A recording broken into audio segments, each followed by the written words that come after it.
എല്ലാ ദൈവമക്കൾക്കും ഈ സൂമിലും യൂട്യൂബിലുമായി ജോയിൻ ചെയ്തിരിക്കുന്ന എല്ലാ ദൈവമക്കൾക്കും വേഗം വരുന്ന യേശു ക്രിസ്തുവിന്റെ നാമത്തിൽ എന്റെ സ്നേഹവന്ദനങ്ങൾ ഞാൻ അറിയിക്കുന്നു. മത്തായി എഴുതിയ സുവിശേഷം 18-ാമത്തെ അധ്യായം അതിന്റെ 10-ാമത്തെ തിരുവചനം. മത്തായി എഴുതിയ സുവിശേഷം 18-ാമത്തെ അധ്യായം അതിന്റെ 10-ാമത്തെ തിരുവചനം നമ്മുടെ ചിന്തയ്ക്ക് ആസ്പദമായി വായിക്കാം. ഇന്ന് 7:45 വരെ മാത്രമേ മീറ്റിംഗ് ഉണ്ടായിരിക്കുകയുള്ളൂ. ഈ ചെറിയവരിൽ ഒരുത്തനെ തുച്ഛീകരിക്കാതിരിപ്പാൻ സൂക്ഷിച്ചുകൊള്ളുവിൻ. ഈ ചെറിയവരിൽ ഒരുത്തനെ, നമ്പർ 1, ഒരുവനെ, only one person, a single person. See that you do not despise one of these little ones. See that you do not despise one of these little ones. For I tell you that in heaven their angels always see the face of my Father who is in heaven. നോക്കൂ എന്ന് മാത്രമല്ല പറഞ്ഞേക്കുന്നത്, സൂക്ഷിച്ചുകൊള്ളുക. അപ്പൊ പിശാച് വരുന്നുണ്ടോ എന്നുള്ളതല്ല ഞാൻ സൂക്ഷിക്കേണ്ടത്, വണ്ടി തട്ടാൻ വരുന്നുണ്ടോ എന്നുള്ള കാര്യം മാത്രമല്ല ഞാൻ സൂക്ഷിക്കേണ്ടത്, പേഴ്സ് കളഞ്ഞു പോകാതിരിക്കുന്ന കാര്യം മാത്രമല്ല ഞാൻ സൂക്ഷിക്കേണ്ടത്, മെഡിസിൻസ് എല്ലാ ദിവസവും കൃത്യമായിട്ട് കയ്യിലുണ്ടോ എന്നുള്ള, എല്ലാ ദിവസത്തേക്കുള്ളത് ഉണ്ടോ എന്നുള്ളതല്ല ഞാൻ സൂക്ഷിക്കേണ്ടത്, എനിക്കുള്ള ഭാര്യയും മക്കളെ കൃത്യമായിട്ട് 2 കൈയും പിടിച്ച് നടത്തുക എന്നുള്ള കാര്യം മാത്രം അല്ല ഞാൻ സൂക്ഷിക്കേണ്ടത്. ക്രിസ്തീയ ജീവിതത്തിൽ പരിശുദ്ധാത്മാവ് സൂക്ഷിക്കാൻ പറഞ്ഞിരിക്കുന്ന അനേക കാര്യങ്ങളിൽ ഏറ്റവും പ്രധാനപ്പെട്ട ഒരു കാര്യമാണ് ഒരു ചെറിയ ഒരുവനെ തുച്ഛീകരിക്കാതിരിക്കുക എന്നുള്ളത്. യഫദാ ഇൻ ജീസസ് മിനിസ്ട്രീസിന്റെ ഏറ്റവും വലിയൊരു പ്രത്യേകത എന്താണെന്ന് ചോദിച്ചാൽ, ചെറിയവനെയും വലിയവനെയും ഒരുപോലെ സ്നേഹിക്കുക എന്നുള്ളതാണ്. ഞാൻ പഠിപ്പിക്കുന്നതും ഞാൻ ചെയ്യുന്നതും എല്ലാം അങ്ങനെ തന്നെയാണ്. പിന്നെ ചിലർക്ക് സ്നേഹം വേണ്ട എന്ന് പറഞ്ഞ് അവർ പോകാറുണ്ട്, നമുക്കൊന്നും ചെയ്യാൻ പറ്റത്തില്ല. പക്ഷേ ഈ ഗ്രൂപ്പിനോട് ദൈവാത്മാവ് പറഞ്ഞിട്ടുള്ളതും ഈ ഗ്രൂപ്പ് തുടങ്ങിയതിന്റെ ഉദ്ദേശവും അത് തന്നെയാണ്. പ്രത്യേകിച്ച് എനിക്ക് കർത്താവ് തന്ന വചനത്തിന്റെ ബേസിലാണ് ഞാൻ ഈ ഗ്രൂപ്പ് തുടങ്ങിയെന്ന് നിങ്ങൾക്ക് എല്ലാവർക്കും അറിയാം. കർത്താവ് എന്നോട് പറഞ്ഞു, മോനെ, ഒരുപാട് പേർ ശുശ്രൂഷ കിട്ടാതെ ഒഴിവാക്കപ്പെടുകയും അവഗണിക്കപ്പെടുകയും തള്ളപ്പെടുകയും റിജക്റ്റ് ചെയ്യപ്പെടുകയും തുച്ഛീകരിക്കപ്പെടുകയും പരിഹസിക്കപ്പെടുകയും മൈൻഡ് ചെയ്യാതിരിക്കുകയും ചെയ്യുന്ന കുറെ എണ്ണത്തെ ഞാൻ നിന്റെ അടുത്ത് കൊണ്ടുവരും. നീ തയ്യാറാണോ? എല്ലാവർക്കും അറിയാം എൻ്റെ ആ സാക്ഷ്യം. ദൈവം എന്നോട് പറഞ്ഞു, ജനുവരി മാസം കർത്താവ് എന്നോട് പറഞ്ഞ ആ സാക്ഷ്യം നിങ്ങൾക്ക് എല്ലാവർക്കും അറിയാം. അതുകൊണ്ട് ഞാനത് ആവർത്തിക്കുന്നില്ല, പ്രത്യേകിച്ച് സമയക്കുറവാണ്. ഞാൻ പറഞ്ഞു, കർത്താവേ ഞാൻ തയ്യാറാ, പക്ഷെ എനിക്കൊന്നും അറിഞ്ഞുകൂടാ, എങ്ങനെയാണ് കാര്യം, ഏതാണ് കാര്യം അറിഞ്ഞുകൂടാതെ മാത്രമേ പറഞ്ഞോളൂ, ബാക്കിയൊക്കെ കർത്താവ് ചെയ്തു. അപ്പൊ ഒരു മനുഷ്യനെ പോലും തുച്ഛീകരിക്കരുത് എന്നുള്ളത് ദൈവത്തിന്റെ സ്വഭാവമാണ്, ദൈവത്തിന്റെ ഇഷ്ടമാണ്. അങ്ങനെയെങ്കിൽ ഈ പ്ലാറ്റ്ഫോമിൽ കയറി വന്നിട്ടുള്ള ഒരു വ്യക്തിയെ പോലും അവർ നിന്നിട്ടുണ്ടെങ്കിൽ, അവർ സംസാരിക്കാൻ തയ്യാറായിട്ടുണ്ടെങ്കിൽ ഞാൻ പരിചയപ്പെടാതെ വിട്ടിട്ടില്ല. ഞാൻ അവരെ അവോയ്ഡ് ചെയ്തിട്ടില്ല, കണ്ടില്ല എന്ന് നടിച്ചിട്ടില്ല. കണ്ണിന് കണ്ടിട്ടുണ്ടെങ്കിൽ, സമയം അനുവദിച്ചിട്ടുണ്ടെങ്കിൽ ഉറപ്പായിട്ട് പരിചയപ്പെട്ടിട്ടുണ്ട്, വിശേഷം തിരക്കിയിട്ടുണ്ട്, പ്രാർത്ഥിച്ചിട്ടുണ്ട്. അത് യഫദാ ഇൻ ജീസസ് മിനിസ്ട്രീസിന് ദൈവം തന്നിരിക്കുന്ന ഒരു കാഴ്ചപ്പാടാണ്. ആരെയും റിജക്റ്റ് ചെയ്യരുത്, ആരെയും അവോയ്ഡ് ചെയ്യരുത്. അത് യഫദാ ഇൻ ജീസസ് മിനിസ്ട്രീസിന് ദൈവം തന്നിട്ടുള്ള ദർശനമാണ് എന്നിരിക്കെ തന്നെ വിശുദ്ധ ബൈബിളിന്റെ പഠിപ്പിക്കലും കൂടെയാണ്. ഒരു ചെറിയവനെ പോലും തുച്ഛീകരിക്കരുത്. നിങ്ങൾക്ക് എല്ലാവർക്കും അറിയാവുന്നത് പോലെ തന്നെ ദൈവം ഒരു കാര്യം ചെയ്യാൻ പറയുമ്പോൾ ദൈവം ചെയ്യുന്നതാണ് നമ്മളോടും കൂടെ ചെയ്യാൻ പറയുന്നത്. ഇവിടെ ഇതിന്റെ പശ്ചാത്തലം എന്ന് പറയുന്നത് ശിഷ്യന്മാർക്കിടയിൽ തന്നെ, ചോരയും നീരുമുള്ള ശിഷ്യന്മാർക്കിടയിൽ തന്നെ വലിയവനാരാണ്? സ്വർഗരാജ്യത്തിൽ വലിയവൻ ആരായിരിക്കും?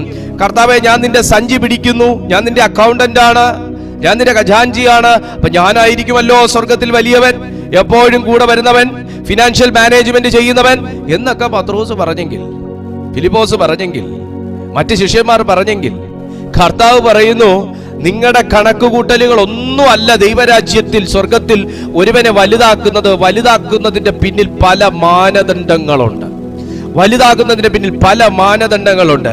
ഞാനൊരു ദൂത് പറയട്ടെ, എന്റെ ഉള്ളത്തിൽ കർത്താവ് തരുന്ന ആശയം ഞാൻ പറയട്ടെ. ഭൂമിയിൽ ഏറ്റവും കൂടുതൽ ചെറുതാക്കപ്പെട്ടവനായിരിക്കും സ്വർഗരാജ്യത്തിൽ ഏറ്റവും വലിയവൻ. ഭൂമിയിൽ ഏറ്റവും കൂടുതൽ അവഗണിക്കപ്പെട്ടവനെ ആയിരിക്കും ദൈവം ഏറ്റവും കൂടുതൽ പരിഗണിക്കുന്നത്. ഭൂമിയിൽ ഏറ്റവും കൂടുതൽ ദാരിദ്ര്യത്തോടെ ജീവിക്കുന്നവനായിരിക്കും സ്വർഗത്തിൽ ഏറ്റവും കൂടുതൽ വലിയ പദവിയിൽ ഇരിക്കുന്നത്. ഭൂമിയിൽ ഏറ്റവും കുറഞ്ഞ നിലയിൽ അറിയപ്പെട്ടവനെ ആയിരിക്കും സ്വർഗത്തിൽ ഏറ്റവും വലിയ നിലയിൽ അറിയപ്പെടുന്നത്. ഭൂമിയിൽ എല്ലാവരും അവഗണിച്ചവനെ ആയിരിക്കും സ്വർഗത്തിൽ ഏറ്റവും വലിയ രീതിയിൽ ദൂതന്മാർ താലോലിക്കുന്നത്. തീർന്നില്ല. ഭൂമിയിൽ അവഗണിക്കപ്പെട്ട നിന്നെ ഭൂമിയിൽ തന്നെ ചേർത്തുകൊള്ളാൻ വന്നവനാണ് യേശുക്രിസ്തു. ഭൂമിയിൽ തുച്ഛീകരിക്കപ്പെട്ട നിന്നെ ഇതേ ഭൂമിയിൽ വെച്ച് മാനിക്കാൻ വേണ്ടി വന്നവനാണ് സ്വർഗസ്ഥനായ ദൈവം, കർത്താവായ യേശുക്രിസ്തു. ഭൂമിയിൽ ഏറ്റവും കൂടുതൽ തള്ളപ്പെട്ട നിന്നെ ചേർത്തുകൊള്ളുമെന്ന് പറയാൻ വേണ്ടി വന്നവനാണ് കർത്താവായ യേശുക്രിസ്തു. ഭൂമിയിൽ പാർപ്പിടമില്ലാത്ത നിനക്ക് സ്വർഗത്തിൽ പാർപ്പിടം ഒരുക്കാൻ ഞാൻ ഉണ്ടെന്ന് പറയാൻ വന്നവനാണ് യേശുക്രിസ്തു. ഭൂമിയിൽ രോഗിയായ നിന്നെ ഭൂമിയിൽ തന്നെ ഒഴുക്കിയ രക്തത്തിലൂടെ സൗഖ്യമാക്കാൻ വന്നവനാണ് യേശുക്രിസ്തു. ഭൂമിയിൽ ചതവുകളും മുറിവുകളും ഏറ്റ് ആരും തിരിഞ്ഞു നോക്കാനില്ലാത്ത നിന്നെ ഭൂമിയിൽ തന്നെ എണ്ണ വെച്ച് കെട്ടാൻ വേണ്ടി ഞാൻ വന്നു എന്ന് പറഞ്ഞവനാണ് യേശുക്രിസ്തു. ഇന്ന് രാത്രിയിലും വിശ്വസിക്കുന്ന ആരെങ്കിലും ഉണ്ടെങ്കിൽ ഞാൻ നിങ്ങൾക്ക് ഉറപ്പ് തരുന്നു, വിശുദ്ധ ബൈബിൾ എനിക്ക് ഉറപ്പ് തരുന്നു, വിശുദ്ധ ബൈബിൾ നിങ്ങൾക്ക് ഉറപ്പ് തരുന്നു, അതുകൊണ്ട് ഞാൻ നിങ്ങൾക്ക് ഉറപ്പ് തരുന്നു, ദൈവം നിന്നെ അവഗണിക്കത്തില്ല, ദൈവം നിന്നെ ഒറ്റപ്പെടുത്തത്തില്ല, ദൈവം നിന്നെ തുച്ഛീകരിക്കത്തില്ല.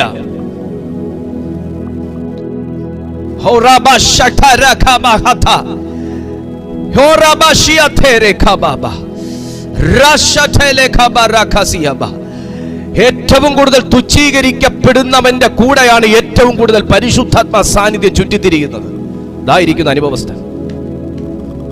ഏറ്റവും കൂടുതൽ ഭൂമിയിൽ നിന്ദിക്കപ്പെടുന്നവന് ചുറ്റുമാണ് ഏറ്റവും കൂടുതൽ പരിശുദ്ധാത്മ സാന്നിധ്യം ചുറ്റിത്തിരിയുന്നത്. അവൻ ചിലപ്പോൾ മരിച്ചവരെ ഒന്നും ആ സമയം ഉയർപ്പിക്കണമെന്നൊന്നുമില്ല. അവൻ ചിലപ്പോ അപ്പച്ചെന്ന് ഒരുവന്റെ തലയെ കൈവച്ച് രോഗിയെ സൗഖ്യമാക്കണമെന്നുമില്ല. ഈ സാന്നിധ്യം വേറെയാ, ഈ അനുഭവം വേറെയാ. ഭൂമിയിൽ നീ തുച്ഛീകരിക്കപ്പെട്ടിട്ടുണ്ടെങ്കിൽ അവൻ ചെറിയവൻ, അവനെയൊക്കെ നമ്മുടെ കൂടെ കൂട്ടിക്കഴിഞ്ഞാൽ 10 പൈസക്ക് ഗുണമില്ല. അവനെയൊക്കെ നമ്മൾ കൊണ്ടുപോയി അവന്റെ ചെലവും കൂടെ നമ്മൾ വഹിക്കണം. അവരെയൊക്കെ കല്യാണത്തിന് വിളിച്ചെന്ന് പറഞ്ഞ് കാര്യമായിട്ടൊന്നും ആ കുടുംബം വേണമെന്നില്ല. അവരോ ഏറ്റവും കൂടുതൽ തുച്ഛീകരിക്കപ്പെടുന്നവന്റെ കൂടെയാണ്, ഏറ്റവും കൂടുതൽ അവഗണിക്കപ്പെടുന്നവന്റെ കൂടെയാണ് ഞാൻ പറയുന്നത് ഏറ്റവും കൂടുതൽ പരിശുദ്ധാത്മ സാന്നിധ്യം. വേണമെങ്കിൽ നിങ്ങൾക്ക് ആ ഗെത്സമന തോട്ടത്തിൽ തന്നെ നോക്കിയാൽ മനസ്സിലാകും. ആരോടും പോയി പ്രവചനം ചോദിക്കാനില്ലാത്ത യേശുക്രിസ്തു, ആരോടും ദൂത് ചോദിക്കാനില്ലാത്ത യേശുക്രിസ്തു, ശിഷ്യന്മാരോട് പോലും പ്രാർത്ഥിക്കാൻ പറഞ്ഞിട്ട് പ്രാർത്ഥിക്കാൻ ആരോഗ്യമില്ലാത്ത ശിഷ്യന്മാർ, ആരോട് പോയി ആരിൽ ആശ്രയം വയ്ക്കും? ഒറ്റ ആശ്രയം തന്നെ ദൈവസന്നിധി മുട്ടുമടക്കുക. ഏറ്റവും കൂടുതൽ ദൈവ സാന്നിധ്യം യേശുക്രിസ്തു അനുഭവിച്ച സമയം ഏതാന്ന് ചോദിച്ചാൽ ഏറ്റവും കൂടുതൽ ഉത്തരം കിട്ടാത്ത ഒരു സാഹചര്യത്തിലായിരുന്നു. നിങ്ങൾക്കും അങ്ങനെ തന്നെ അല്ലേ പ്രിയപ്പെട്ട സുഹൃത്തെ, പ്രിയപ്പെട്ട മാതാവേ, പ്രിയപ്പെട്ട പിതാവേ? ഏറ്റവും കൂടുതൽ ദൈവാശ്രയം നിങ്ങൾ എക്സ്പെക്ട് ചെയ്ത, ദൈവത്തെ നിങ്ങൾ ആശ്രയിച്ച സമയമെന്ന് പറയുന്നത് ആരും ഫോൺ എടുക്കാത്ത സമയമായിരിക്കും, ആരും വീട്ടിൽ വന്ന് കാണാത്ത സമയമായിരിക്കും, ആരും നിങ്ങളെ ആശ്വസിപ്പിക്കാത്ത സമയമായിരിക്കും, ആരും ദൂത് പറയാത്ത സമയമായിരിക്കും. ഏറ്റവും കൂടുതൽ ദൈവ സാന്നിധ്യം നിങ്ങൾ എക്സ്പീരിയൻസ് ചെയ്ത സമയം, അല്ലെങ്കിൽ എക്സ്പെക്ട് ചെയ്ത സമയം. ഹല്ലേലൂയ.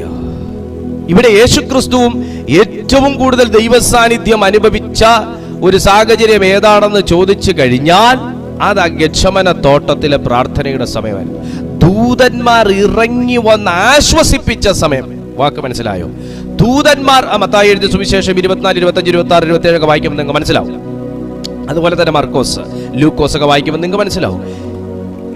പലയിടത്തും യേശു പ്രാർത്ഥിച്ചിട്ടുണ്ട്, പലയിടത്ത് ദൈവസാന്നിധ്യം യേശു അനുഭവിച്ചിട്ടുണ്ട്. പക്ഷേ ഒരിടത്ത് മാത്രമേ വചനം പറയുന്നുള്ളൂ, ദൂതന്മാർ വന്ന് അവനെ ആശ്വസിപ്പിച്ചു. ഈ തുച്ഛീകരിക്കപ്പെടുന്നിടത്ത് സഡൻലി നമ്മളൊരു ഫസ്റ്റ് എയ്ഡ് കൊടുത്തില്ലെങ്കിൽ അത് വലിയ ഡിപ്രഷനിലേക്കും, ഈ ഭക്ഷണം തരാതിരുന്ന ജീവിക്കും, വെള്ളം തരാതിരുന്ന കുറച്ചു ദിവസമൊക്കെ കിടക്കും. പക്ഷേ നിരന്തരമായ തുച്ഛീകരണങ്ങളും അവഗണനകളും ആക്ഷേപങ്ങളും ഇത് കൊണ്ടൊരു മനുഷ്യൻ അധികം കാലം സുബോധത്തോടെ ജീവിക്കത്തില്ല. 4 വശത്തു നിന്നും അവഗണന, 4 വശത്തു നിന്ന് തുച്ഛീകരണം, 4 വശത്തു നിന്ന് റിജക്ഷൻസ്, 4 വശത്തു നിന്ന് അപവാദം, 4 വശത്തു നിന്ന് പരിഹാസം. ഇങ്ങനെയൊക്കെ ഒരു വ്യക്തിയുടെ ജീവിതത്തിൽ അടിക്കടി വന്നുകൊണ്ടിരുന്നാൽ അധികം കാലം അവന്റെ ബ്രെയിൻ സസ്റ്റെയിൻ ചെയ്യില്ല. അധികം കാലം അവന്റെ തലച്ചോറിന് അതിനെ വഹിക്കാൻ പറ്റത്തില്ല. അവൻ പൊട്ടിപ്പോകും. ഒന്നുകിൽ അവൻ ഒരു ഭ്രാന്തനായി മാറും, അല്ലെങ്കിൽ അവൻ ഒരു ഡിപ്രസ്ഡ് ആയിട്ടുള്ള ഒരു പേഴ്സണായി മാറും. ഉടനെ തന്നെ ഇറങ്ങി വന്ന് താങ്ങുന്ന ഒരു സാന്നിധ്യം എനിക്കറിയാം. അതാണ് ദൈവ സാന്നിധ്യം. ഒത്തിരി ഒന്നും വേണ്ട. നമ്മളെ ഏറ്റവും സ്നേഹിക്കുന്ന വ്യക്തി നമ്മളെ ഒന്ന് മൈൻഡ് ചെയ്യാതെ പോട്ടെ. നമ്മൾ പുറത്തിറങ്ങുമ്പോൾ, നമ്മൾ സാധനം മേടിക്കാൻ ഇറങ്ങുമ്പോൾ, നമ്മൾ ഏറ്റവും കൂടുതൽ സ്നേഹിക്കുന്ന, ഏറ്റവും കൂടുതൽ പ്രാർത്ഥിച്ചിട്ടുള്ള, നമ്മൾ ഏറ്റവും കൂടുതൽ അവരെ സ്നേഹിച്ചിട്ടുള്ള ഒരു വ്യക്തി നമ്മളെ കണ്ടിട്ട് കാണാത്ത പോലെ ഇങ്ങനെ പോയി കഴിഞ്ഞാൽ തന്നെ പെട്ടെന്ന് നമ്മുടെ ഹൃദയത്തിനകത്ത് വലിയൊരു സൂചി കൊണ്ട് കുത്തിയതുപോലെ ഒരു കുത്തു. അയ്യോ, എന്നാ പറ്റി ആ കൊച്ച് നമ്മളെ കണ്ടിട്ട് തിരിഞ്ഞു നോക്കാതെ പോയല്ലോ. കണ്ടെന്ന് എനിക്ക് മനസ്സിലായതാണല്ലോ. ഒന്നാം ദിവസം സഹിച്ചു. രണ്ടാം ദിവസം മറ്റൊരു സ്ഥലത്ത് വെച്ച് അതേ വ്യക്തി കണ്ടു. വീണ്ടും കണ്ടിട്ട് പെട്ടെന്ന് മുഖം വെട്ടി തിരിച്ചേച്ച് പോയി കഴിഞ്ഞാൽ അയ്യോ, ഈ കൊച്ചിനപ്പം എന്തോ എന്നോട് പ്രശ്നമുണ്ടല്ലോ, എന്തോ കാര്യം. നമുക്ക് അകാരണമായ ഒരു അസ്വസ്ഥത നമ്മുടെ ഹൃദയത്തിനകത്തുണ്ടാവും. ശുദ്ധ ബൈബിളിൽ ഇതുപോലെ ഒത്തിരി പരിഹാസങ്ങളും ഒത്തിരി അവഗണനകളും ഒത്തിരി റിജക്ഷൻസും അനുഭവിച്ച വ്യക്തിയാണ് യേശു ക്രിസ്തു. ആ യേശുവാണ് ശിഷ്യന്മാരോട് പറയുന്നത്, താൻ അനുഭവിക്കാനിരിക്കുന്ന റിജക്ഷൻസിനെ കുറിച്ചും അതിന്റെ പെയിനും ആത്മമണ്ഡലത്തിൽ മുന്നമേ തിരിച്ചറിഞ്ഞ യേശു പറഞ്ഞു, മക്കളെ, ഈ ചെറിയവനാരാ വലിയവനാരാ എന്നുള്ള നിങ്ങളുടെ ഈ ഒരു അളക്കുന്ന സ്വഭാവം നിങ്ങൾ നിർത്തണം. നിങ്ങൾ ഈ 18-ാമത്തെ അധ്യായം താഴേക്ക് വായിക്കാന്നുണ്ടെങ്കിൽ യേശു 3-ാമത്തെ അധ്യായത്തിൽ പറയുക, നിങ്ങൾ തിരിഞ്ഞ് ശിശുക്കളെ പോലെ ആയി വരുന്നില്ലെങ്കിൽ സ്വർഗരാജ്യത്തിൽ കടക്കയില്ല. നിങ്ങൾ ഇവിടെ ചീട്ടിട്ടോണ്ടിരിക്കുക, ആരാ വലുത് ആരാ ചെറുതെന്ന് പറഞ്ഞു, പക്ഷേ നിങ്ങൾ സ്വർഗരാജ്യത്തിൽ കടക്കത്തില്ല എന്ന് പറഞ്ഞ് താഴേക്ക് വായിച്ചിട്ട് ദൈവസന്നിധിയിൽ നിന്നും ദൈവ സാന്നിധ്യം നശിപ്പിക്കുന്നതിൽ നിന്നൊക്കെ നമുക്ക് ഇടർച്ച വരുത്തുന്ന കൈയാണെങ്കിലും കാലാണെങ്കിലും അതിനൊക്കെ വെട്ടിക്കളയണമെന്നൊക്കെ പറഞ്ഞ് യേശു കുറേ കാര്യങ്ങൾ പഠിപ്പിച്ചതിന് ശേഷം 10-ാമത്തെ അധ്യായത്തിൽ വന്ന് നിൽക്കുന്നത്, ഒരു കാര്യം ഞാൻ നിങ്ങളോട് പറയുന്നു, ഈ ചെറിയവരിൽ ഒരുത്തനെ തുച്ഛീകരിക്കാതിരിപ്പാൻ സൂക്ഷിച്ചുകൊള്ളുക. അപ്പൊ ക്രിസ്തീയ ജീവിതത്തിൽ നാം വിലയുള്ളതായി കാണേണ്ടത് അഭിഷേകത്തെ മാത്രമല്ല. ക്രിസ്തീയ ജീവിതത്തിൽ നാം വിലയുള്ളതായി കാണേണ്ടത് ശുശ്രൂഷയെ മാത്രമല്ല. ക്രിസ്തീയ ജീവിതത്തിൽ നാം വിലയുള്ളതായി കാണേണ്ടത് നമ്മുടെ കുടുംബം മാത്രമല്ല. ക്രിസ്തീയ ജീവിതത്തിൽ നാം വിലയുള്ളതായി കാണേണ്ടത് വിശുദ്ധ ബൈബിൾ മാത്രമല്ല. ക്രിസ്തീയ ജീവിതത്തിൽ നാം വിലയുള്ളതായി കാണേണ്ടത് സഭ മാത്രമല്ല. ക്രിസ്തീയ ജീവിതത്തിൽ വിലയുള്ളതായി കാണേണ്ടത് മുതിർന്നവരെ മാത്രമല്ല. ക്രിസ്തീയ ജീവിതത്തിൽ വിലയുള്ളതായി കാണേണ്ടത് ഓരോ ചെറിയവനെ പോലുമാണ്. ഒരു ചെറിയവനെ പോലുമാണ്. Glory to Jesus, hallelujah. ഓരോ ചെറിയവനെ പോലുമാണ്. Glory to Jesus. ഓരോ ചെറിയവനെ പോലെയാണ്. ഓ മൈ ലിയോ ടോൾസ്റ്റോയ് എന്ന് പറയുന്ന ഒരു നോവലിസ്റ്റ് ഉണ്ടായിരുന്നു, ലിയോ ടോൾസ്റ്റോയ്. ആ ലിയോ ടോൾസ്റ്റോയ് ഒരു ഇടതുപക്ഷ ചിന്താഗതിക്കാരനാണ്. എന്നാൽ ഇടതുപക്ഷ ചിന്താഗതിക്കാരനായി ഇരുന്നുകൊണ്ട് ക്രിസ്തുവിനെ എപ്പോഴും ക്രിസ്ത്യൻ ബേസ്ഡ് ആയിട്ടുള്ള നോവലുകൾ എഴുതുന്ന ഒരു വ്യക്തിയാണ് ലിയോ ടോൾസ്റ്റോയ്. ആ വ്യക്തി ഒരു ചെരുപ്പ് കുത്തിയുടെ കഥ എഴുതി.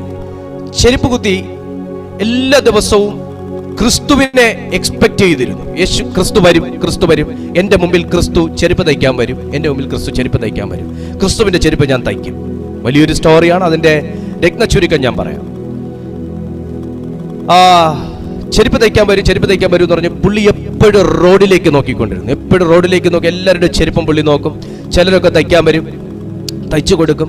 എങ്കിലും അടുത്തത് അദ്ദേഹത്തിന്റെ ഹൃദയത്തിലെ ക്രിസ്തു അദ്ദേഹം ഒരു രൂപകൽപ്പന ചെയ്തു വെച്ചിട്ടുണ്ട്. അപ്പം ചെരുപ്പ് തയ്ക്കുന്നെങ്കിലും അടുത്തത് ഒരാളെ നോക്കുമ്പോൾ ഇതല്ല ക്രിസ്തു. അടുത്തത് വേറൊരാൾ വരും, അപ്പൊ ഇതല്ല ക്രിസ്തു. അപ്പൊ ചെരുപ്പ് തയ്ക്കുന്നെങ്കിലും നോട്ടം മുഴുവൻ റോഡിലോട്ടാണ് നോട്ടം. അപ്പം ഇദ്ദേഹം ക്രിസ്തുവിനെ എക്സ്പെക്ട് ചെയ്തിരിക്കുന്ന ഒരു ചെരുപ്പ് കുത്തിയാണ്. അവസാനം ഈ മനുഷ്യൻ ചെരുപ്പ് തയ്ച്ച് അതങ്ങ് വയസ്സായി. കുറെയൊക്കെ കഴിഞ്ഞ് ഞാൻ അങ്ങ് എഡിറ്റ് ചെയ്തങ്ങ് പറയുകയാണ്. അവസാനം ഒരു ദിവസം ദൈവത്തിൻ്റെ അടുത്ത് ഈ മനുഷ്യൻ എത്തിയപ്പോൾ ദൈവത്തോട് ചോദിച്ചു, അല്ലയോ ക്രിസ്തുവേ, എൻ്റെ നല്ല പ്രായം മുഴുവൻ ഞാൻ നിന്നെ പ്രതീക്ഷിച്ചു, നീ വരുമെന്ന് ഞാൻ കരുതി. ഞാനൊരു ചെരുപ്പ് കുത്തിയായിരുന്നു. നീ എൻ്റെ അടുത്ത് ചെരുപ്പ് തയ്ക്കാൻ വരുമെന്ന്, നീ എൻ്റെ അടുത്ത് വരും, നീ എൻ്റെ മുന്നിലൂടെയെങ്കിലും കടന്നു പോകുമെന്ന് ഞാൻ എക്സ്പെക്റ്റ് ചെയ്തു. പക്ഷേ എന്തുകൊണ്ട് നീ എൻ്റെ മുന്നിൽ മാത്രം വന്നില്ല എന്ന് ചോദിച്ചപ്പോൾ യേശു പറഞ്ഞു, ഞാൻ നിന്റെ മുമ്പിൽ വന്നിരുന്നല്ലോ. എപ്പോൾ വന്നു? ഞാൻ കണ്ണിമ ചിമ്മാതെ ഞാൻ നോക്കിക്കൊണ്ടിരുന്നു നീ വന്നു എന്നുള്ളത്, നീ വരൂ എന്നുള്ളത്. നീ വന്നില്ല. പറഞ്ഞു, ഇല്ല, ഞാൻ വന്നു. ഞാൻ നിന്റെ മുമ്പിൽ ഒരു മുടന്തനായി ഞാൻ വന്നു. നീ എന്നെ മൈൻഡ് ചെയ്തില്ല. ഞാൻ നിന്നെ നോക്കിയപ്പം നിന്റെ കണ്ണ് റോഡിലാണ്. നീ മറ്റെന്തോ എക്സ്പെക്ട് ചെയ്യുന്ന പോലെ എനിക്ക് തോന്നി. രണ്ടാമത് ഞാൻ നിന്റെ മുമ്പിൽ രോഗിയായിട്ട് വന്നു. അപ്പോഴും നിന്റെ കണ്ണ് റോഡിലാണ്. നീ മറ്റെന്തോ പ്രതീക്ഷിക്കുന്നത് പോലെ എനിക്ക് തോന്നി. മൂന്നാമത് ഞാൻ നിന്റെ മുമ്പിൽ കുഷ്ഠരോഗിയായി വന്നു. അപ്പോഴും നീ എന്നെ മൈൻഡ് ചെയ്തില്ല. നിന്റെ കണ്ണ് റോഡിലാണ്. നീ മറ്റൊന്ന് എക്സ്പെക്ട് ചെയ്യുന്ന പോലെ എനിക്ക് തോന്നി. നാലാമത് ഞാൻ നിന്റെ മുമ്പിൽ ഒരു അംഗവൈകല്യമുള്ള വ്യക്തിയായിട്ട് ഞാൻ വന്നു. പല രൂപത്തിൽ, പല ഭാവത്തിൽ ഞാൻ നിന്റെ മുന്നിലൂടെ വന്നു. പല നേരം ഞാൻ നിന്റെ മുമ്പിൽ നിന്നു, നിന്നെ ചുറ്റിത്തിരിഞ്ഞു നിന്നു. പക്ഷേ നീ എൻ്റെ മുഖത്തെ നോക്കിയില്ല. നീ എന്നെ കെയർ ചെയ്തില്ല. നീ മറ്റെന്തിലേക്കോ കണ്ണ് നട്ട്, മറ്റെന്തിലോ വിശ്വാസം അർപ്പിച്ച്, മറ്റെന്തോ പ്രതീക്ഷിച്ചിരിക്കുന്നത് പോലെ എനിക്ക് തോന്നി. ലിയോ ടോൾസ്റ്റോയ് വളരെ നല്ല രീതിയിൽ ക്രിസ്തുവിനെ കുറിച്ച് എഴുതുന്ന ഒരു നല്ല നോവലിസ്റ്റാണ്. പറ്റുമെങ്കിൽ നിങ്ങൾ ബുക്സ് വാങ്ങി വായിക്കണം. ആ കഥ ഇങ്ങനെയാണ് അവസാനിക്കുന്നത്. ഒരു മനുഷ്യന്റെ പ്രതീക്ഷയ്ക്കനുസരിച്ചല്ല ദൈവം അവന്റെ മുമ്പിൽ പ്രത്യക്ഷപ്പെടുന്നത്. നമ്മൾ ഈ സമ്പന്നരെ നമ്മൾ വളരെയേറെ കെയർ ചെയ്യുന്നു. നമ്മൾ ക്രിസ്തുവിനെ കുറിച്ച് വേറൊരു ഭാവത്തിൽ നാം കരുതുന്നു. അങ്ങനെയൊന്നും അല്ല. നമ്മുടെ മുമ്പിൽ ഓരോ ചെറു വ്യക്തികളായിട്ടും, സാധുക്കളായിട്ടും, സാധാരണക്കാരായിട്ടും, രോഗികളായിട്ടും, അംഗവൈകല്യമുള്ളവരായിട്ടും ഒക്കെ വരുമ്പോൾ അവരിൽ നമുക്ക് കാണാൻ കഴിയുന്ന ഭാവമാണ് ക്രിസ്തു. നിങ്ങളിൽ അവരും കാണണം ആ ക്രിസ്തുവിന്റെ ഭാവം. എന്നിൽ അയാളും കാണുന്ന ക്രിസ്തുവിന്റെ ഭാവം. ഒന്നുകൂടെ ഞാൻ പറയാം. എന്നിൽ അദ്ദേഹവും കാണുന്ന ക്രിസ്തുവിന്റെ ഭാവം, അദ്ദേഹത്തിൽ ഞാനും കാണണം ആ ക്രിസ്തുവിന്റെ ഭാവം. എല്ലാവരിലും ക്രിസ്തു ഉണ്ട്. കൈയടിക്കുന്നവരിലും അന്യഭാഷ പറയുന്നവരിലും മാത്രമല്ല ക്രിസ്തു ഇരിക്കുന്നത്. ഓരോ സാധാരണക്കാരിലും ഇരിക്കുന്ന ക്രിസ്തുവിനെ ഉണർത്തി വിടുക എന്നുള്ളതാണ് ഓരോരുത്തരുടെയും ശുശ്രൂഷ. പാസ്റ്ററിലല്ല ക്രിസ്തു ഇരിക്കുന്നത്. പാസ്റ്റർ ശുശ്രൂഷിക്കുന്ന വിശ്വാസിയിലും ക്രിസ്തു ഉണ്ട്. വിശ്വാസിയിലെ ക്രിസ്തുവിനെ പൊടി തട്ടി എടുത്ത് ക്രിസ്തുവിൽ അവനെ ജീവിപ്പിക്കുകയാണ് ഒരു പാസ്റ്റർ ചെയ്യേണ്ടത്. നമ്മൾ പോകുന്ന സമയത്ത് സാധുക്കളായിട്ട് ധർമ്മം ചോദിക്കാൻ ഇരിക്കുന്നവരിലും ക്രിസ്തു ഉണ്ട്.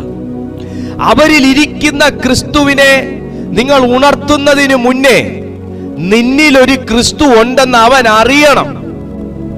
നീ പെന്തക്കോസ്തുകാരനാണോ, കത്തോലിക്കനാണോ, മർത്തോമയാണോ, യാക്കോബയാണോ എന്നല്ല ദരിദ്രൻ ചോദിക്കുന്നത്. ആ മനുഷ്യൻ അതൊന്നും അറിഞ്ഞുകൂടാ.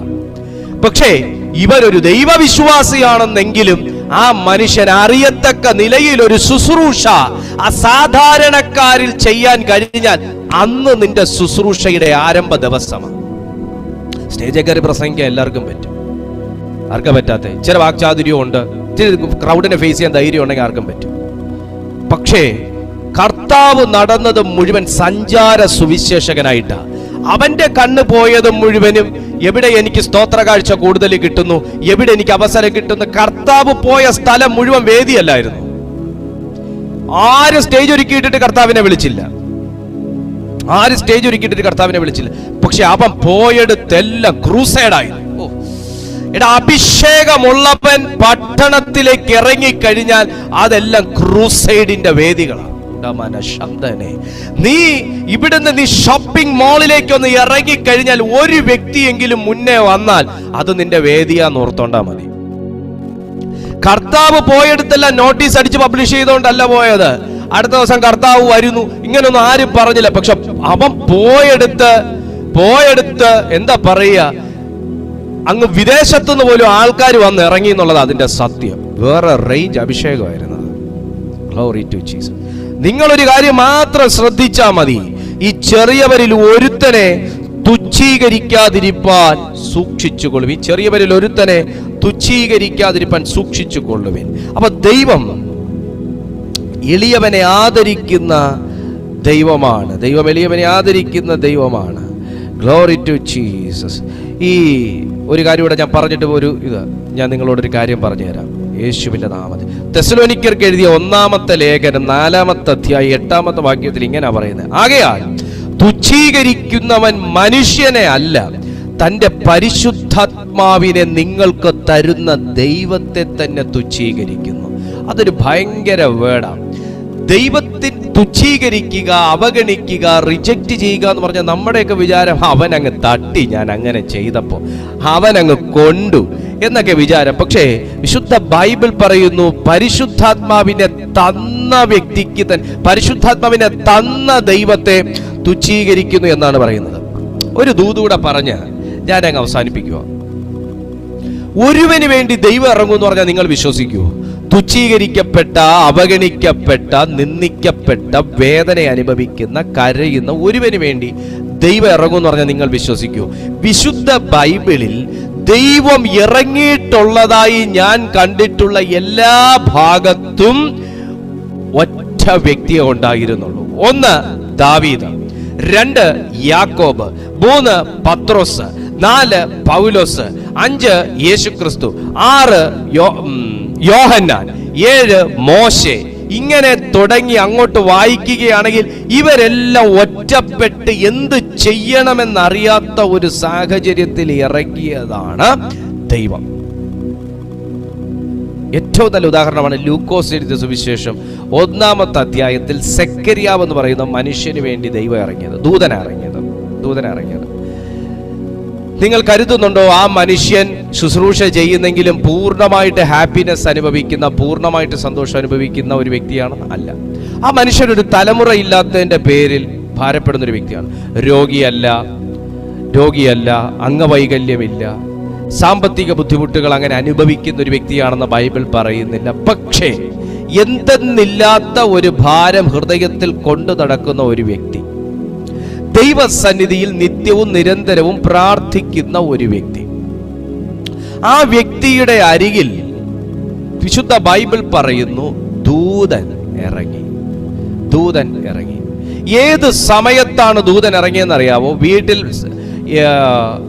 സെക്കരിയാവും എലിശബത്തും കൂടെ സംസാരിച്ചുകൊണ്ടിരുന്നപ്പോഴല്ല ദൂതൻ ഇറങ്ങിയത്, ദൈവത്തിന്റെ മുമ്പിൽ നിന്നപ്പോഴാണ് ദൂതൻ ഇറങ്ങിയത്. ദൈവ സാന്നിധ്യം ഏറ്റവും കൂടുതൽ അനുഭവിക്കുന്ന സമയം ഏതാണെന്ന് ഞാൻ നിങ്ങളോട് ചോദിച്ചില്ലേ? ദൈവ സാന്നിധ്യം ഏറ്റവും കൂടുതൽ അനുഭവിക്കുന്ന സമയമെന്ന് പറയുന്നത് വേദനകളോടുകൂടെ ദൈവത്തിന്റെ സന്നിധിയിൽ സ്പെൻഡ് ചെയ്യുന്ന ടൈമാണ്. ആരോടും ഷെയർ ചെയ്യാൻ പറ്റത്തില്ല, നമുക്ക് ആർക്കും എടുത്ത് ഷെയർ ചെയ്ത് കൊടുക്കാൻ പറ്റുന്നതല്ല നമ്മുടെ വേദന. വേണമെങ്കിൽ ഒന്ന് പറഞ്ഞേക്കാം, പക്ഷെ പ്രയോജനമില്ല. ഏറ്റവും കൂടുതൽ ദൈവ സാന്നിധ്യം അനുഭവിക്കാൻ നല്ലൊരു ടൈം എന്ന് പറയുന്നത് ഒറ്റപ്പെട്ട ദൈവസന്നിധിയിൽ മാറിയിരിക്കുന്നതാണ്. ഏറ്റവും കൂടുതൽ ദൈവ സാന്നിധ്യം അനുഭവിക്കാൻ ഏറ്റവും നല്ല ടൈം എന്ന് പറയുന്നത് വേർപെട്ട് മാറിയിരിക്കുന്നതോടൊപ്പം ഒത്തിരി അവഗണനകളോടെ ദൈവസന്നിധിയിൽ മാറിയിരിക്കുന്നതാണ്.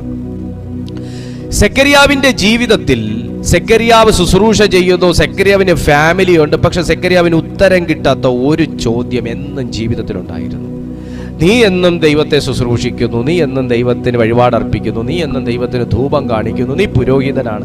പക്ഷെ എന്നും നിന്റെ ജീവിതത്തിൽ ഒരു ചോദ്യത്തിന് ഇന്ന് വരെ മറുപടി കിട്ടിയിട്ടില്ലല്ലോ സെക്കരിയാവേ എന്ന് ചോദിച്ച കൂടപ്പറപ്പുകളുണ്ടാകും, എന്ന് ചോദിച്ച അയൽവാസികളുണ്ടാകും, എന്ന് ചോദിച്ച സമപ്രായക്കാരുണ്ടാകും. പക്ഷേ ദൈവ സന്നിധിയിൽ പോകുന്നതിന് വിലക്കിടാത്ത സെക്കരിയാവിന്റെ ജീവിതത്തിൽ അപ്രതീക്ഷിതമായിട്ടുള്ളൊരു എൻകൗണ്ടർ ആയിരുന്നു ദൈവത്തിൽ നിന്നുണ്ടായത്.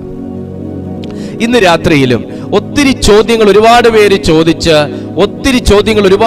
ചോദിച്ച് ദൈവസന്നിധിയിൽ വരുന്നത് വരെ എന്തിന് എന്ന് ചിന്തിച്ച് ആരെങ്കിലും എന്നെ കേൾക്കുന്നുണ്ടെങ്കിൽ മനസ്സിലാക്കുക, ഒരുപാട് തുച്ഛീകരണങ്ങളുടെ നടുവിൽ ദൈവത്തിന്റെ മറുപടി വേഗത്തിൽ വന്നു കളയും. ഒരുപാട് അവഗണനകളുടെ നടുവിൽ ദൈവത്തിന്റെ മറുപടി വേഗം വന്നു കളയും. ഒരുപാട് ആക്ഷേപങ്ങളുടെ നടുവിൽ ദൈവത്തിന്റെ ദൂതനെ പെട്ടെന്ന് ദൈവം ഇറക്കിക്കളയും. ഹല്ലേലൂയ.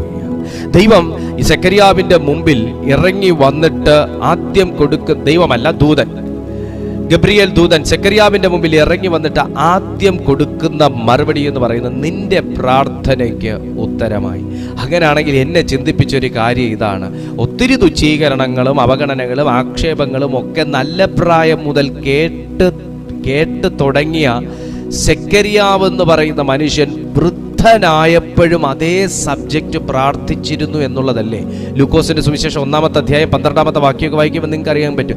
സെക്കറിയാവേ, നിന്റെ പ്രാർത്ഥനയ്ക്ക് ഉത്തരമായി എന്നാ പറഞ്ഞ്. ആ വൃദ്ധനായ ഒരു മനുഷ്യനെ പോലും തുച്ഛീകരിക്കാത്ത ഒരു ദൈവമുണ്ട്.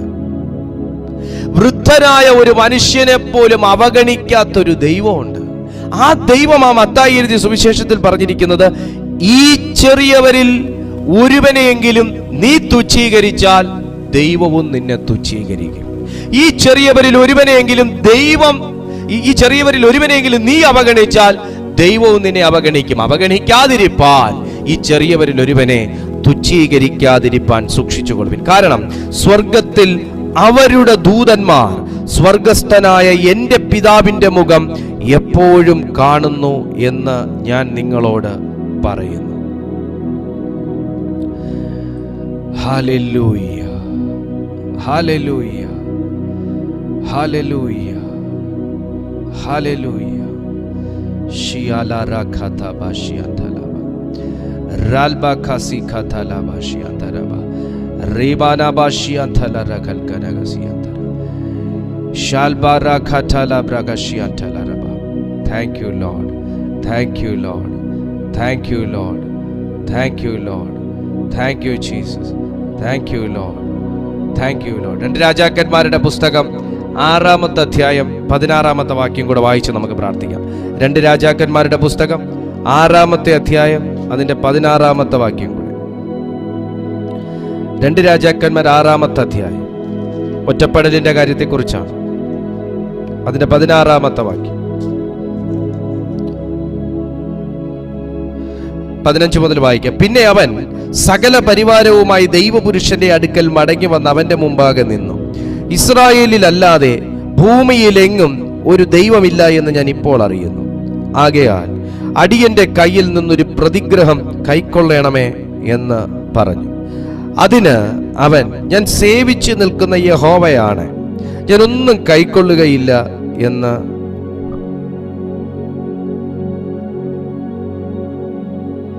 Thank you Jesus.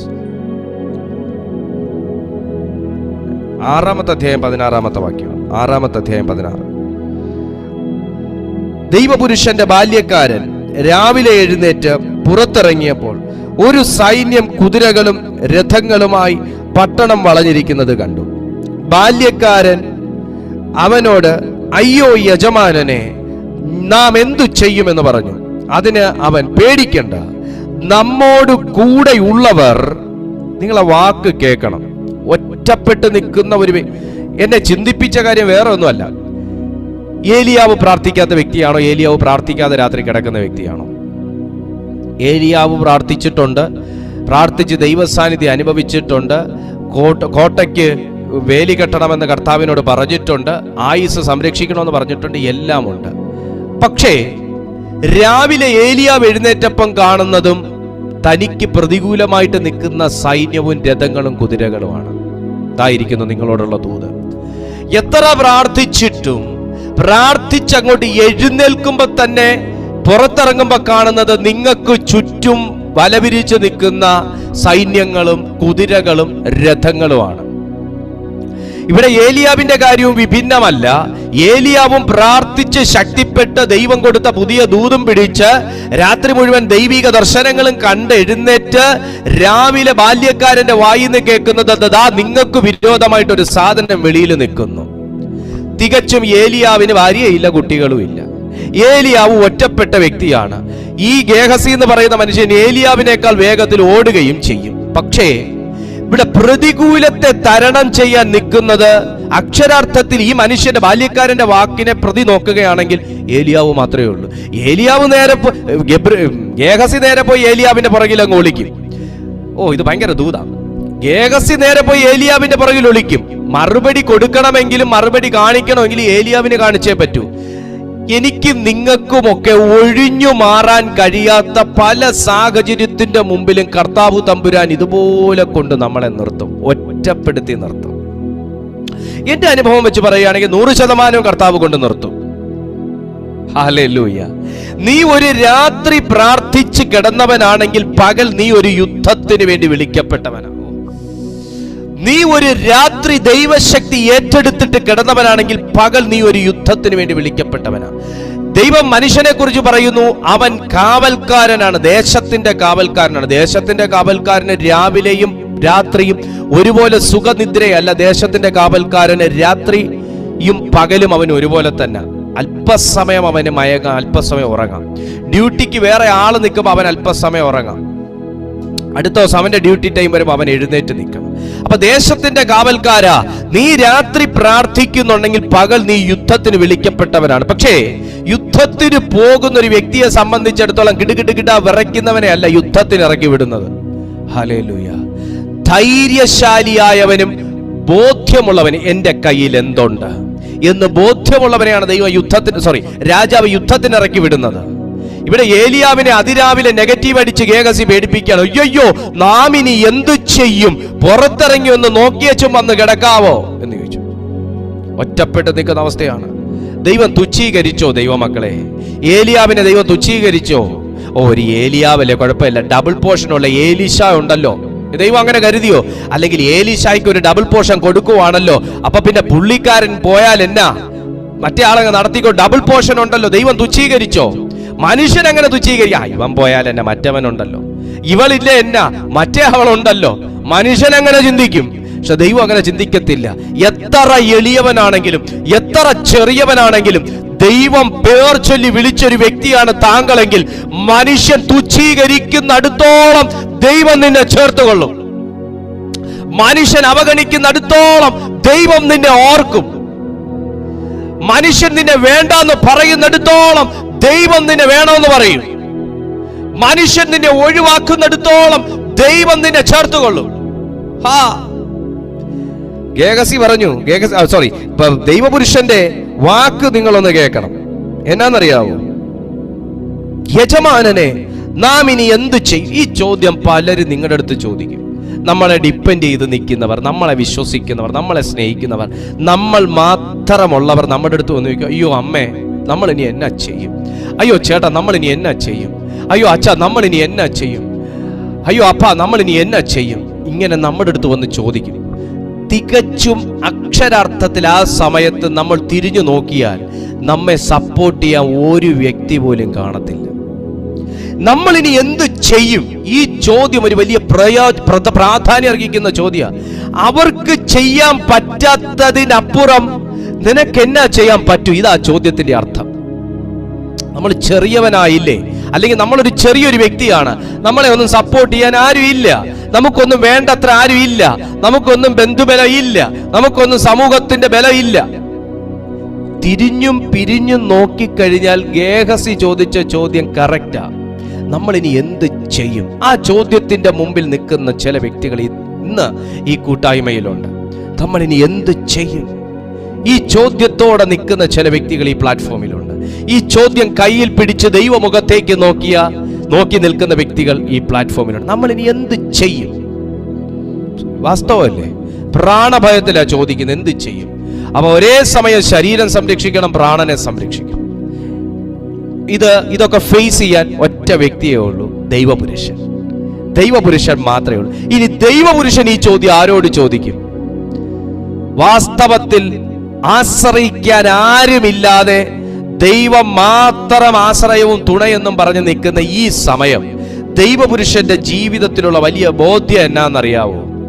ദൈവപുരുഷന്റെ ജീവിതത്തിലുള്ള വലിയ ബോധ്യം, ചെറിയവനെ തുച്ഛീകരിക്കാത്ത, ചെറിയവനെ പിടിച്ച് സിംഹത്തിന്റെ മുമ്പിൽ ഇട്ടുകൊടുക്കാത്ത, സിംഹത്തിന്റെ ഗുഹയ്ക്കകത്തിട്ടാലും സിംഹത്തിന്റെ വായടയ്ക്കുന്ന, തീക്കകത്തിട്ടാലും തീയുടെ ബലത്തെ കെടുത്തുന്ന, രാജാവിന്റെ മുമ്പേ നിർത്തിയാലും അഭിഷേകത്തോടെ നിർത്തുന്ന, കാരാഗ്രഹത്തിനകത്തിട്ടാലും ചങ്ങല പൊട്ടിക്കുന്ന, കാരാഗ്രഹത്തിനകത്തിട്ടാലും അടിസ്ഥാനം ഇളക്കുന്ന, പത്മോസിന്റെ ഏകാന്തതയിലും ദൈവസ്വരം കേൾപ്പിക്കുന്ന ഒരു ദൈവം ഉണ്ടെന്നുള്ളതാണ് ദൈവപുരുഷന്റെ ബലം. പറഞ്ഞു, ആ ബാല്യക്കാരനോട് പറഞ്ഞു, അതിനവൻ പേടിക്കണ്ട, നമ്മോട് കൂടെ ഉള്ളവർ അവരോട് കൂടെ ഉള്ളവരെക്കാൾ അധികം എന്ന് പറഞ്ഞു. എത്ര പേർക്ക് പറയാൻ കഴിയും, എന്റെ കൂടെ, ഈ ചെറിയവനാകതെ എന്റെ കൂടെ ഉള്ള സൈന്യത്തിന് കണക്കില്ലെന്ന്? എത്ര പേർക്ക് ആ ഉറപ്പിൽ പറയാൻ കഴിയും? ആരും അറിയപ്പെടാത്ത എന്റെ കൂടെ നിൽക്കുന്ന സൈന്യത്തിന് കണക്കില്ലെന്ന് ആർക്ക് പറയാൻ കഴിയും? അവരെന്നെ തുച്ഛീകരിച്ചോട്ടെ, പക്ഷേ അവരുടെ തുച്ഛീകരണവും പുച്ഛവും കേട്ട് എന്റെ ഭാഗം പിരിഞ്ഞു പോകാത്ത ഒരു സർവശക്തനാകുന്ന ദൈവവും സൈന്യവും എന്റെ കൂടെ ഉണ്ടെന്ന് വേറൊരു മനുഷ്യനെ തുച്ഛീകരിക്കുന്ന കേട്ടാൽ അവന്റെ കൂടെ നിൽക്കുന്നവനും കൂടെ മാറിപ്പോകും. അപ്പൊ എന്റെ കൂടെ 10 പേരുണ്ട്, എന്നെ 10 പേര് ചേർന്ന് തുച്ഛീകരിക്കുകയാണ്. എന്റെ കൂടെ നിൽക്കുന്ന 10 പേർക്ക് എടുത്ത അയ്യേ ഇവനെ തുച്ഛീകരിക്കുന്നു, ഇവന്റെ കൂടെ നിന്ന നമുക്കും കൂടെ നാണക്കേടാ, മാറിയേക്കാം. ജനം അംഗീകരിക്കുന്നവന്റെ കൂടെ പോയി ചേരാ, അതാ കൂടുതൽ മാർക്ക്.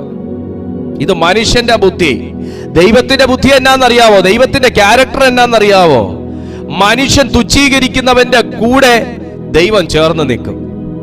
ഞാനോ നീതിയിൽ നിന്റെ മുഖത്തെ കാണും എന്ന വചനം പറയുന്നേ. നീതിയിൽ നിന്റെ മുഖത്തെ കാണും. ഇത് രാത്രിയിൽ നീതിക്ക് വേണ്ടി കൊതിക്കുന്ന, ന്യായത്തിന് വേണ്ടി കൊതിക്കുന്ന, സ്നേഹത്തിന് വേണ്ടി കൊതിക്കുന്ന, അംഗീകാരത്തിന് വേണ്ടി കൊതിക്കുന്ന ആരെങ്കിലും എന്നെ കേൾക്കുന്നുണ്ടെങ്കിൽ ദൈവപുരുഷൻ പറഞ്ഞു, നമ്മുടെ കൂടെ ഉള്ളവർ അവരെ കൂടെ ഇല്ല എന്ന് മാത്രം ഇപ്പൊ നീ മനസ്സിലാക്കിയാൽ മതി. പിന്നെ ഏലീശ പ്രാർത്ഥിച്ചു, യഹോവേ ഇവൻ കാണത്തക്ക വണ്ണം ഇവന്റെ കണ്ണ് തുറക്കണമേ എന്ന് പറഞ്ഞു. യഹോവ ബാല്യക്കാരന്റെ കണ്ണ് തുറന്നു. എലീശയുടെ ചുറ്റും അഗ്നിമയമായ കുതിരകളും രഥങ്ങളും കൊണ്ട് മല നിറഞ്ഞിരിക്കുന്നത് അവൻ കണ്ടു. അവർ അവന്റെ അടുക്കൽ വന്നപ്പോൾ എലീശ യഹോവയോട് പ്രാർത്ഥിച്ചു, ഈ ജാതി അന്ധത പിടിപ്പിക്കണമേ എന്ന് പറഞ്ഞു. എലീശയുടെ അപേക്ഷ പ്രകാരം അവൻ അവരെ അന്ധത പിടിപ്പിച്ചു. നോക്ക്, എലീശായിക്ക് ചുറ്റും നിറഞ്ഞു നിന്നതുപോലെ നമുക്ക് ഓരോരുത്തർക്ക് ചുറ്റും ഇന്ന് രാത്രിയിൽ ആ പരിശുദ്ധ സാന്നിധ്യം നിറഞ്ഞു നിൽക്കുന്നുണ്ട്. ആരൊക്കെ തുച്ഛീകരിച്ചാലും, ആരൊക്കെ അവഗണിച്ചാലും, ആരൊക്കെ ഒറ്റപ്പെടുത്തിയാലും, ആരൊക്കെ തള്ളിക്കളഞ്ഞാലും, ആരൊക്കെ മറന്നു കളഞ്ഞാലും എനിക്ക് നിങ്ങൾക്കും ചുറ്റും നിൽക്കുന്ന ഒരു വലിയ സാന്നിധ്യം ഉണ്ടെന്ന്, എന്നെയും നിങ്ങളെ തുച്ഛീകരിക്കാത്ത, എന്നെയും നിങ്ങളെയും മറന്നു കളയാത്ത, എന്നെയും നിങ്ങളെയും ചേർത്ത് കൊള്ളുന്ന ഒരു വലിയ സാന്നിധ്യം ഉണ്ടെന്ന് വിശ്വസിക്കുന്ന എല്ലാ ദൈവമക്കളും കണ്ണുകൾ അടയ്ക്കാം. എല്ലാ ദൈവമക്കൾക്കും കണ്ണുകൾ അടയ്ക്കാം.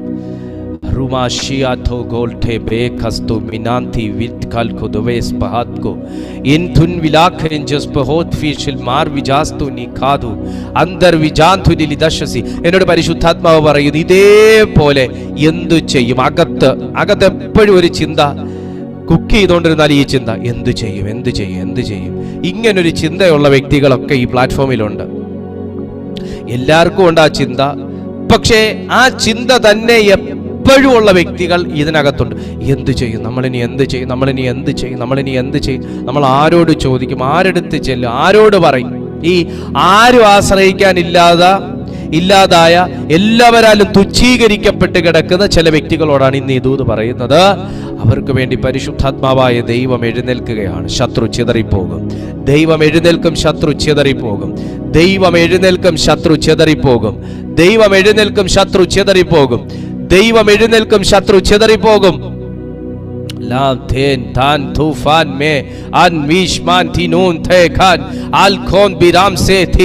ആരും ആശ്രയിക്കാനില്ലാത്ത ചില വ്യക്തികളെ നോക്കി പരിശുദ്ധാത്മാവ് ഇങ്ങനെ പറയുന്നു, ദൈവം എഴുന്നേൽക്കും, ശത്രു ചിതറിപ്പോകും. യഹോവ എഴുന്നേൽക്കും, ശത്രു ചിതറിപ്പോകും. യഹോവ എഴുന്നേൽക്കും, ശത്രു ചിതറിപ്പോകും. നിന്റെ പക്ഷത്ത് നിന്നെ ഇനി ആര് സഹായിക്കുമെന്ന് കാണാമെന്ന് പറഞ്ഞവർ കാണുകെ, നിന്നെ ഇനി ആര് കൊണ്ടുപോകുന്നത് കാണാമെന്ന് പറഞ്ഞവരുടെ മുമ്പാകെ, ആരും ഇല്ല എന്ന് പറഞ്ഞ് നിങ്ങളെ പരിഹസിച്ചവരുടെ മുമ്പാകെ ദൈവം നിനക്ക് വേണ്ടി എഴുന്നേൽക്കും, ശത്രു ചിതറിപ്പോകും, നീ നിവർന്നു നിൽക്കും. പിതാവേ, ഞാൻ ഈ ജനത്തിനായി പ്രാർത്ഥിക്കുന്നു. യേശു ക്രിസ്തുവിൻ നാമത്തിൽ ഈ ജനത്തിന് വേണ്ടി ഞാൻ ബ്ലസ് ചെയ്യുന്നു. ഈ ജനത്തെ ഞാൻ ബ്ലസ് ചെയ്യുന്നു. ഇന്ന് ഇതിനകത്ത് ഈ മെസ്സേജ് കേട്ടവരുടെ കൂടെ എല്ലാവരാലും തുച്ഛീകരിക്കപ്പെടുകയും അവഗണിക്കപ്പെടുകയും ചെയ്തവരുണ്ട് കർത്താവേ. എല്ലാവരും തള്ളിക്കളഞ്ഞവരുണ്ട്, ആരും ചേർത്ത് കൊള്ളാത്തവരുണ്ട്, ആരും മൈൻഡ് ചെയ്യാത്തവരുണ്ട്, ആരും സ്നേഹിക്കാത്തവരുണ്ട്, ആരും പോയി നോക്കാത്തവരുണ്ട്, ആരാലും പരിഗണിക്കപ്പെടാത്തവരുണ്ട്. കർത്താവെ, അവരുടെ അരികിലേക്ക് ഈ വചനം ആശ്വാസമായി ഇറങ്ങിച്ചെല്ലട്ടെ.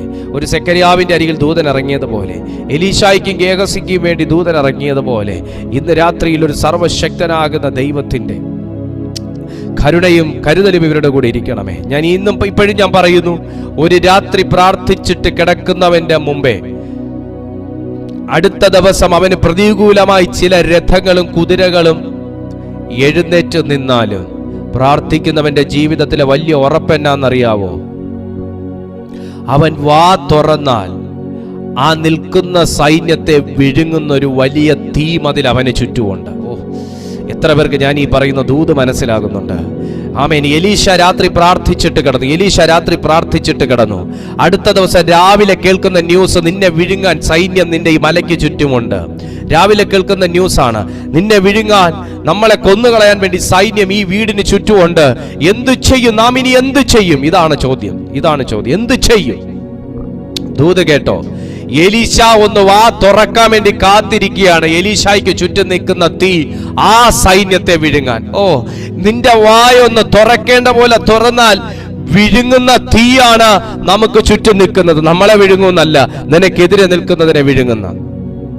നിന്റെ വായൊന്ന് തുറന്നാൽ നിനക്ക് നേരെ തുറിച്ചു നോക്കിക്കൊണ്ടിരിക്കുന്ന കണ്ണുകളെ അന്ധത പിടിപ്പിക്കുന്ന തീയാണ്. Oh my Jesus. നിന്റെ വായൊന്ന് പ്രാർത്ഥിക്കാൻ തയ്യാറായാൽ ആമേൻ, നിന്റെ ശത്രുക്കളെ അന്ധത പിടിപ്പിക്കുന്ന ഒരു മഹാമാരിയാണ്. My Jesus. നമ്മുടെ വായൊന്ന് തുറന്നാൽ ശത്രുവിന്റെ ബലത്തെ കെടുത്തുന്ന ഒരു ദൈവശക്തിയാണ് എനിക്ക് നിങ്ങൾക്ക് കോട്ടയായി നിൽക്കുന്നത്. അതൊരു വലിയ ബോധ്യമാണ്. ഇതായിരുന്നു എലീശായെ ജീവിക്കാൻ പ്രേരിപ്പിച്ചത്. ഈ ബോധ്യം നമുക്ക് ഓരോരുത്തർക്കും ഉണ്ടായിരിക്കട്ടെ. നമുക്ക് ചുറ്റും നിൽക്കുന്ന സൈന്യം എന്ന് പറയുന്ന അസംഖ്യമായ സൈന്യമാണ്. സർവശക്തനാകുന്ന ദൈവത്തിൻ്റെ വലിയ സഹായം ഇത് രാത്രി നമുക്ക് ഓരോരുത്തർക്കും ഉണ്ടാകട്ടെ. കർത്താവ് നമ്മളെ സഹായിക്കട്ടെ. പിതാവേ, ഞങ്ങളെ ഇന്ന് കേൾപ്പിച്ച വചനത്തിനായി സ്തോത്രം. ഈ വചനങ്ങളാൽ ഈ ദൈവമേ ഞങ്ങളെ അനുഗ്രഹിച്ചിരിക്കയാൽ നന്ദി. അടുത്ത ദിവസം ഞങ്ങൾ ഒരുമിച്ച് വരുന്നതുവരെയും ഈ വചനത്തിൻ്റെ ബലത്തിൽ എലീശ അനുഭവിച്ചതുപോലെ ആ പ്രൊട്ടക്ഷനോടുകൂടെ ഞങ്ങളെയും കർത്താവ് കൊണ്ടു നടക്കണമേ. ആമേൻ. പിതാവായ ദൈവത്തിൻ്റെ സ്നേഹവും പുത്രനായ യേശുക്രിസ്തുവിൻ്റെ കൃപയും പരിശുദ്ധാത്മാവിൻ്റെ കൂട്ടായ്മയും കാവലും ഇന്ന് ഈ മീറ്റിങ്ങിൽ അറ്റൻഡ് ചെയ്ത എല്ലാ ദൈവമക്കളോടും ഇന്നും എന്നും കർത്താവിൻ്റെ വരവ് വരെയും ഉണ്ടായിരിക്കുമാറാകട്ടെ. ആമേൻ. ജയം നൽകിയ ദൈവത്തിന് സ്തോത്രം.